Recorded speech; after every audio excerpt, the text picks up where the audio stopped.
The massive crystalline fleet hung in the darkness of space like glittering daggers against the starfield. Admiral Kethver stood on the bridge of his flagship, watching the small blue planet rotate slowly beneath them. His four arms were crossed, as he studied the world that would soon bow to Zephyrian rule. For 3,000 years, the Zephyrian hegemony had expanded across the galaxy. 12 star systems now flew their crystal banners. 47 worlds had learned to kneel before their superior technology. This little planet would be number 48. The humans were pathetic.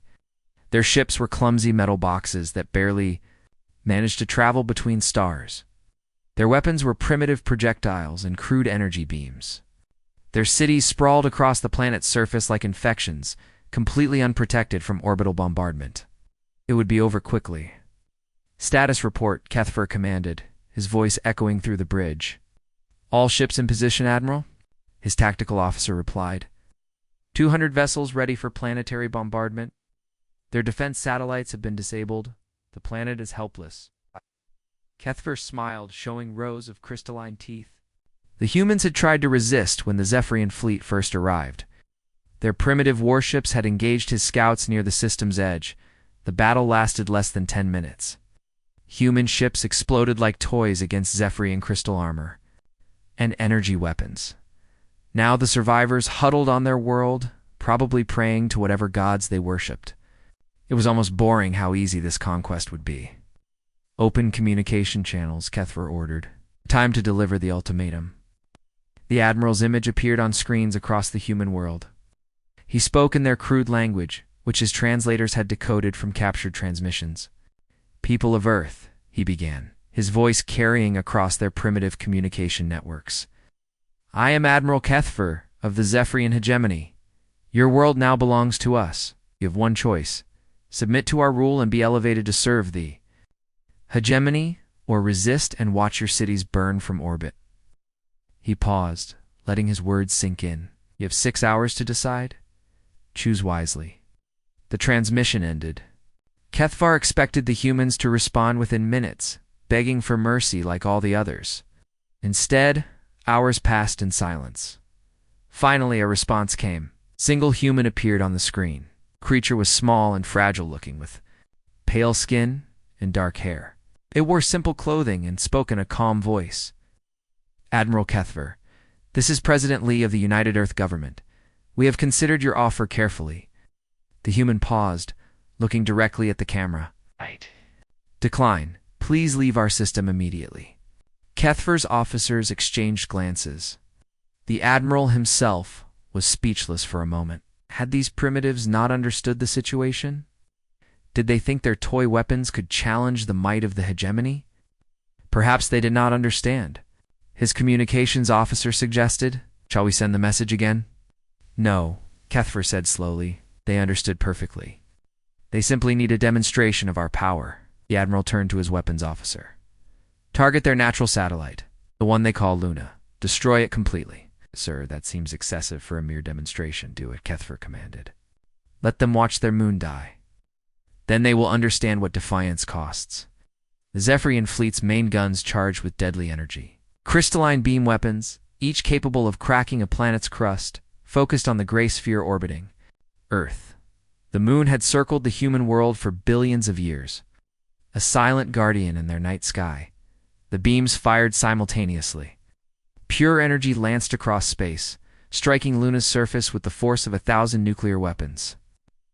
Moon's rocky surface began to crack and split. Massive chunks of debris flew outward as the satellite broke apart. Within minutes, Earth's ancient companion was reduced to a glowing cloud of rubble. Kethver watched the destruction with satisfaction.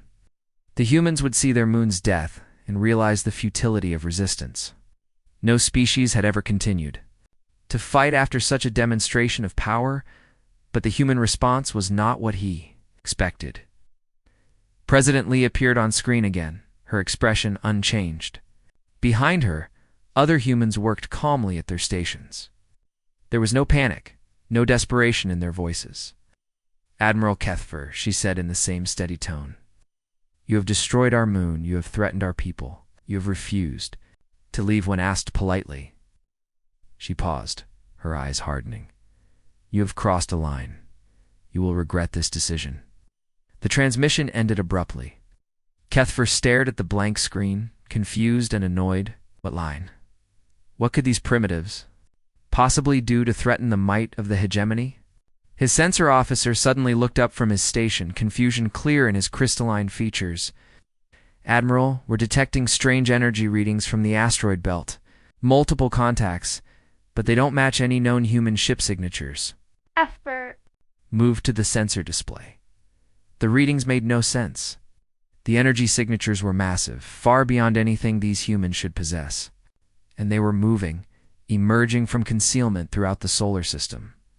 "Sir," his tactical officer said, voice tight with growing alarm, "I'm reading hundreds of new contacts.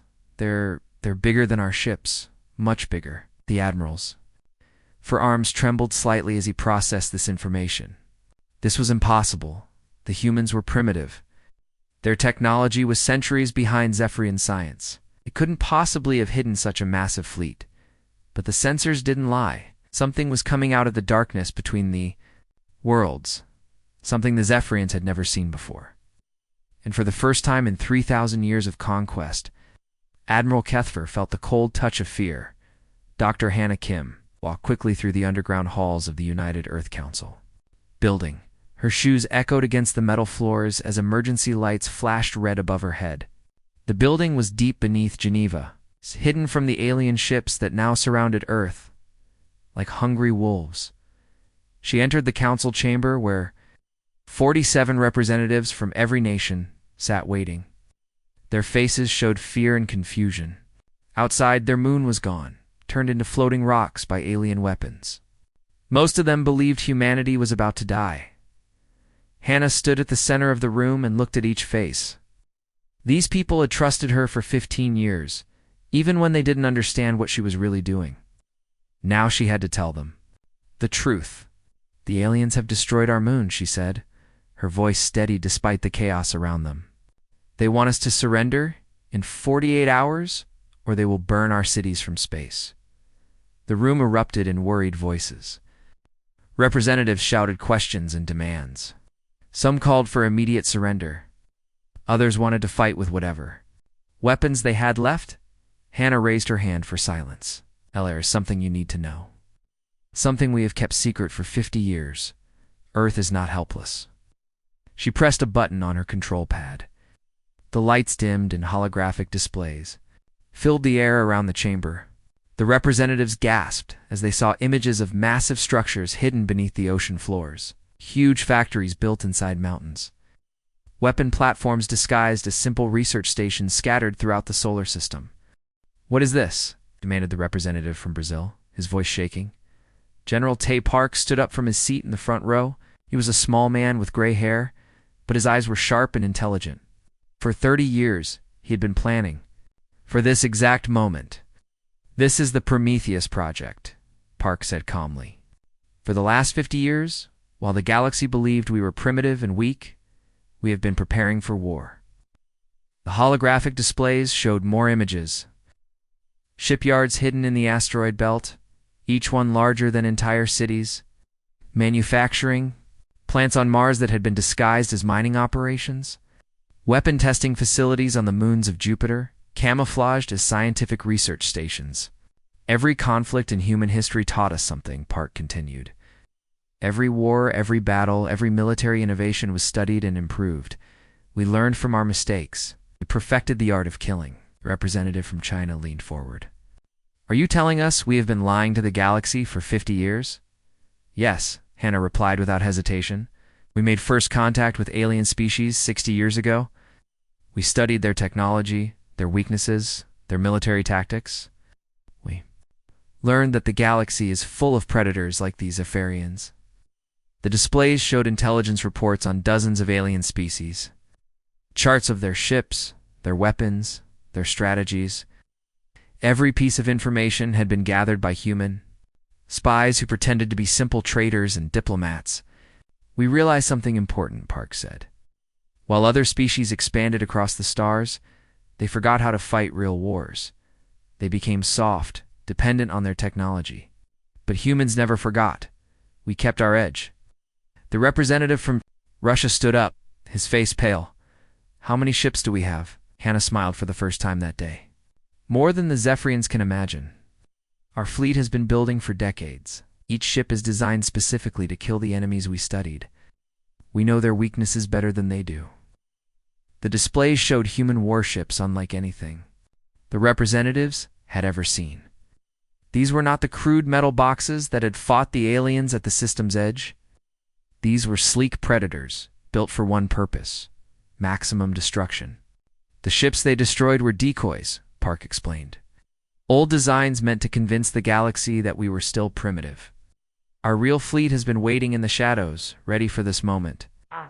The representative from Japan asked the question everyone was thinking. Can we win? Park's expression became cold and hard. We have spent 50 years preparing to fight this exact enemy. We know their ship designs, their tactics, their supply lines. We have weapons they cannot defend against. We have studied every battle they have ever fought. He paused, letting his words sink in. The Zephyrians think they are fighting primitive humans with simple weapons. They have no idea what we have become. The room fell silent as the representatives processed this information. Everything they thought they knew about humanity's place in the galaxy was wrong. They were not the weak, backward species that begged for mercy. They were apex predators that had been hiding their true nature. The aliens destroyed our moon, Hannah said quietly. They threatened our children. They gave us an ultimatum. Her voice grew stronger. They crossed a line that should never be crossed. Now they will learn what happens when you threaten humanity. She looked around the room at the faces of Earth's leaders. I am activating Protocol 7. The masquerade is over. It is time to show the galaxy what humans really are. The voting was unanimous. Within minutes, coded messages flashed across the solar system. Hidden bases powered up their weapons. Camouflaged ships dropped their disguises. Manufacturing facilities switched from civilian production to military hardware. The Zephyrians had awakened. Something they did not understand. Something that had been waiting patiently for this exact moment. The galaxy was about to learn that humanity's greatest weapon was not their technology, it was their capacity for absolute, merciless warfare. The Zephyrian fleet floated in the darkness, around Earth like a collection of deadly glass knives. Admiral Kethfer stood on his bridge, watching the blue planet below. He was certain the humans would surrender soon. They had no choice. Their moon was destroyed, their primitive ships were gone, and his 200 warships surrounded their world. Admiral, his sensor officer called out, his voice confused. Right. I'm detecting strange readings from the asteroid belt. Kethfer walked over to the sensor station. What kind of readings? Energy signatures, sir? Very large ones? But they don't match any known human technology. The officer's crystalline hands moved across his controls. The power output is impossible for their level of development. The Admiral frowned. This made no sense. Human technology was centuries behind Zephyrian science. Their ships were crude metal boxes that could barely travel between stars. What could possibly generate such massive energy readings? Sir, another? Officer shouted from across the bridge. Multiple contacts emerging from concealment, they single quotes. They're huge. The main display screen flickered to life, showing the space around Earth. Kethfer's forearms tensed as he watched something impossible happening. Ships were appearing out of nowhere, dropping some kind of invisibility technology. But these were not human ships as he knew them. These vessels were enormous, sleek, and deadly looking. Their black holes gleamed with alien metal and bristled with weapon systems. They moved with perfect coordination like hunting wolves surrounding their prey. Each ship was larger than anything in the Zephyrian fleet. How many? Kethfer demanded, counting. 50, ... 70, ... 100. The sensor officer's voice grew higher with each number. Sir, there are over 300 of them. And more are still appearing. The Admiral stared at the display in disbelief. Where had these ships come from? How had the humans hidden such a massive fleet? Its intelligence reports had shown only primitive vessels and crude weapons. This was impossible. the largest human ship moved toward the Zephyrian flagship. It was 3 times the size of Kethfer's vessel, its hull covered in weapons that defied understanding. Strange energy patterns flowed across its surface like living. Lightning, a communication signal, came through. The image of a human female appeared on the screen. She was small and young-looking, with dark hair and calm eyes. She wore a military uniform that looked far more advanced than anything the Zephyrians had seen before. "I am Captain Jun Lee of the United Earth Navy ship Retribution," she said in a steady voice. "You came to our home uninvited. You threatened our people. You destroyed our moon." She paused, her expression hardening. "These actions demand a response." Kethfer found his voice. "Impossible. Your species is primitive. Your technology is crude. Where did these ships come from?" Captain Lee smiled, but it was not a friendly expression. "You made assumptions about humanity based on what we wanted you to see. We have been watching the galaxy for 50 years. We studied your ships, your weapons, your tactics. We learned your weaknesses." More human ships appeared on the sensors. They emerged from behind asteroids, from hidden bases on Mars, from the outer planets. Each one was larger and more advanced than anything the Zephyrians had expected. "Every species in the galaxy made the same mistake," Lee continued. "You believed that because we had not conquered others, we could not conquer. You thought our restraint meant weakness. You were wrong." The tactical officer at Kethfer's side was studying the human ships with growing alarm. "Sir, their weapon signatures are unlike anything in our databases. The energy output is extraordinary. They're moving in formation with perfect coordination." Kethfer watched as the human fleet surrounded his forces. The ships moved like they had practiced this exact scenario thousands of times. Every vessel knew its position, its target, its role in the coming battle. "You have been preparing for this," he said, realization dawning in his voice. "For 50 years, Lee confirmed. "While you conquered primitive worlds, we studied advanced civilizations. While you grew soft and confident, we perfected the art of war. While you believed we were weak, we built the most powerful military force." In the galaxy, human ships began to power up their weapons. Energy readings spiked across the Zephyrian sensors. The weapons were completely unknown, operating on principles that seemed to violate known physics. "We gave you a chance to leave peacefully," Lee said.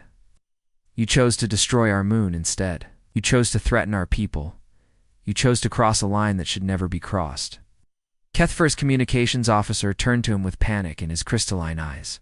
"Sir, we're receiving similar transmissions from our colonies. Human fleets are appearing throughout Zephyrian space. They're everywhere at once." The Admiral's mind reeled. Not only had the humans hidden a massive fleet in their own system, but they had somehow positioned forces throughout the galaxy.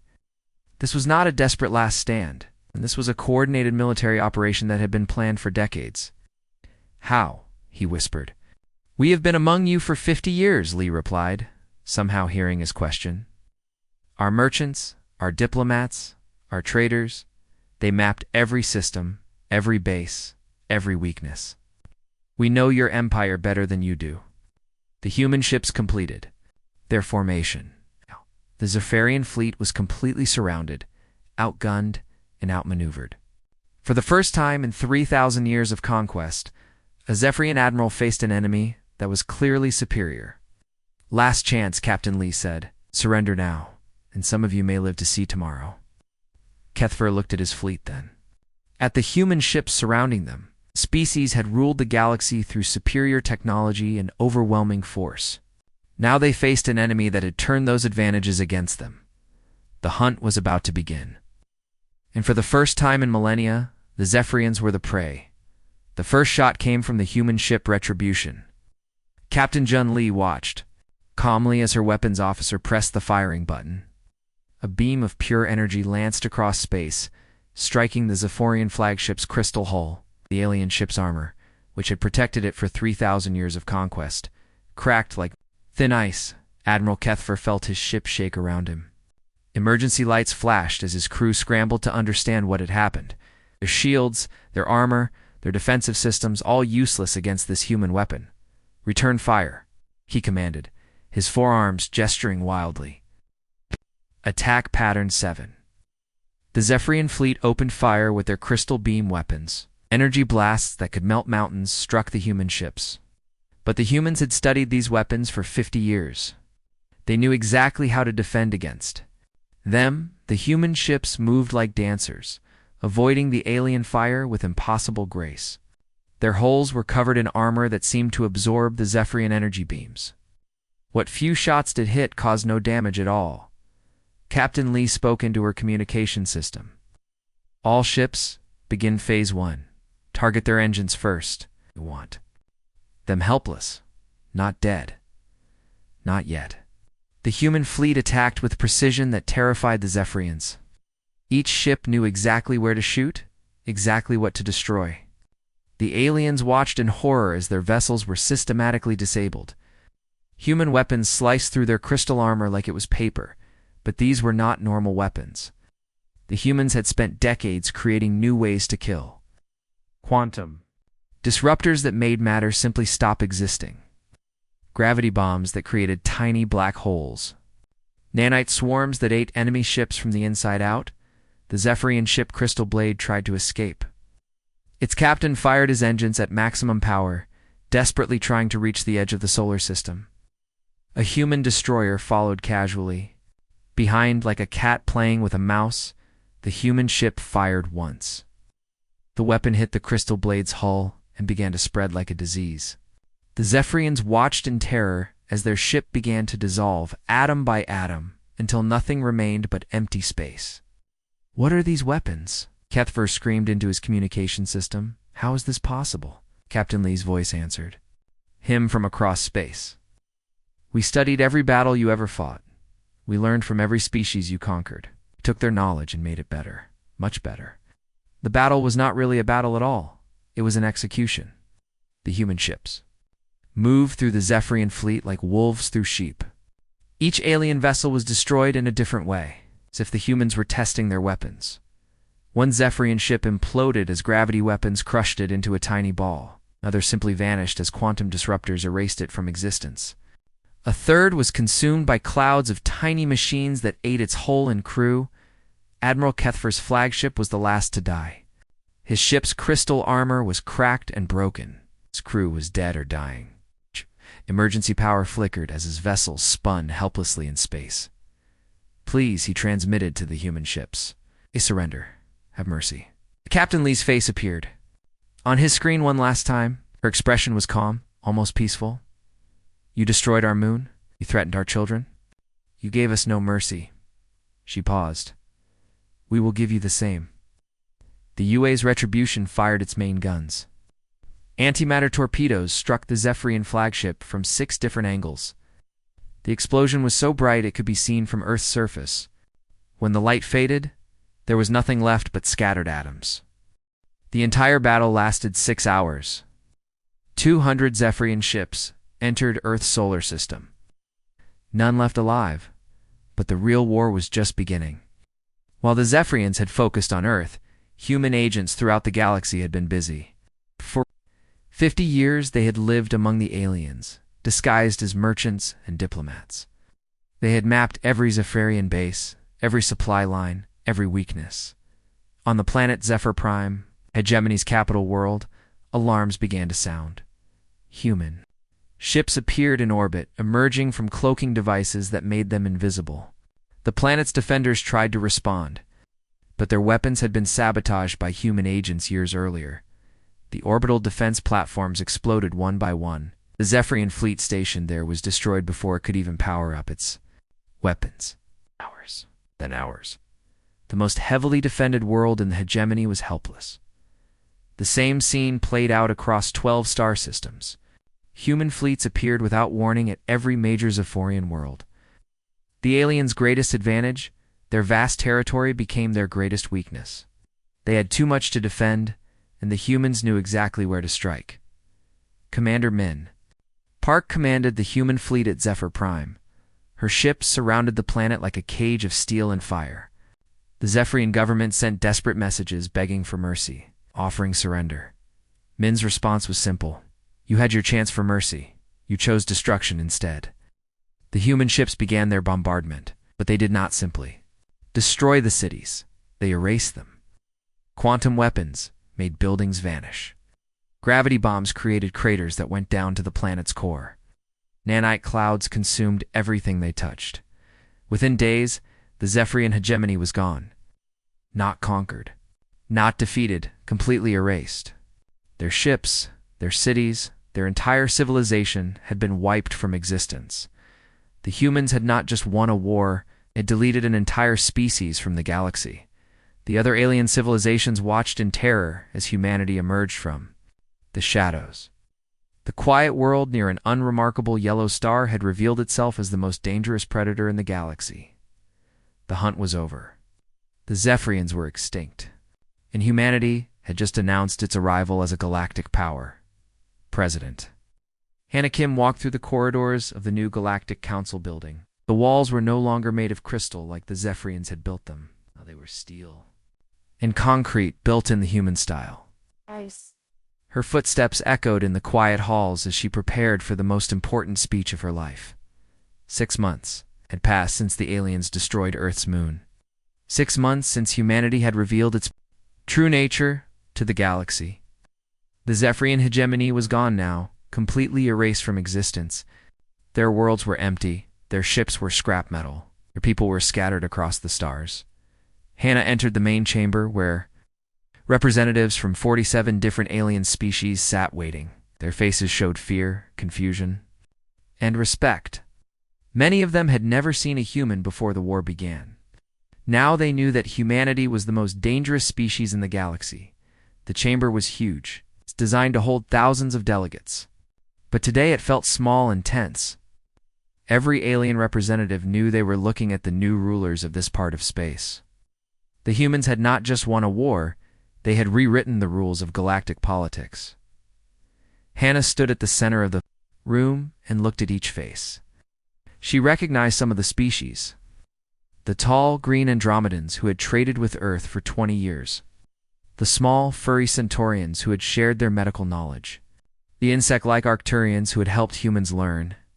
Faster than light travel, all of them had believed humanity was weak and primitive. All of them had been wrong. Representatives of the galaxy, Hannah began, her voice calm and clear. 6 months ago, the Zephyrian hegemony made a terrible mistake. They came to our world and demanded our surrender. They destroyed our moon to show their power. They threatened our children. The room was completely silent. Every delegate knew what had happened next. The stories had spread across the galaxy like wildfire. The humans had revealed a hidden fleet that destroyed the Zephyrians completely, not just defeated them, erased them from existence. The Zephyrians believed we were weak because we had not conquered other worlds, Hannah continued. They thought our peaceful nature meant we could not fight. They were wrong. Behind her, a holographic display showed the new map of the galaxy. Where once the Zephyrians had controlled 12 star systems, now humanity held 37. The expansion had been incredibly fast. Human fleets had appeared throughout Zephyrian space, taking control of every world, every resource, every strategic. Position the delegate from Andromeda raised one of his long green arms. President Kim, what are your intentions? Will you continue to expand? Will you conquer us as you conquered the Zephyrians? Hannah smiled, but it was not a threatening expression. We have no desire to rule the galaxy. We prefer trade to war, cooperation, to conquest, but we will not tolerate threats to our people or our worlds. She pressed a button on her control pad. The holographic display changed, showing human ships patrolling the former Zephyrian territories. These were not the massive warships that had destroyed the alien fleet. These were smaller vessels designed for peacekeeping and trade protection. We are returning independence to every world that was under Zephyrian control, Hannah announced. Each planet can choose its own government, its own future. We ask only that you remember what happened here. The Centaurian delegate spoke up, her furry face showing confusion. You are giving up the territory you conquered? Why? Because we did not conquer those worlds to rule them, Hannah replied. We conquered them to free them. The Zephyrians were tyrants who enslaved 47 species. We have ended their tyranny. The Arcturian delegate clicked his insect-like mandibles. But you could rule the galaxy. Your military power is beyond anything we have ever seen. Why choose peace? Ahana looked at the alien carefully. 'Cause ruling the galaxy was never our goal. Survival was our goal. The Zephyrians threatened our survival, so we eliminated them. Now that the threat is gone, we can return to peace. She paused, letting her words sink in. But let me be very clear about something. We will not tolerate another Zephyrian hegemony. We will not allow any species to threaten others the way they did. We will not permit slavery, genocide, or forced conquest in our region of space. The display showed human monitoring stations throughout the galaxy. These were small, hidden facilities that watched for signs of aggressive expansion or threats. Two peaceful species. We are not your rulers, Hannah said firmly. We are your guardians. We will protect the weak from the strong. We will ensure that no species suffers what the Zephyrians made others suffer. The room erupted in discussion as delegates talked among themselves. Some seemed relieved. Others appeared worried. A few looked suspicious of human intentions. The delegate from Vega stood up, his blue skin shimmering under the lights. If we refuse your protection, what if we do not want human guardianship? Hannah's expression became cold. Then you are free to leave our sphere of influence.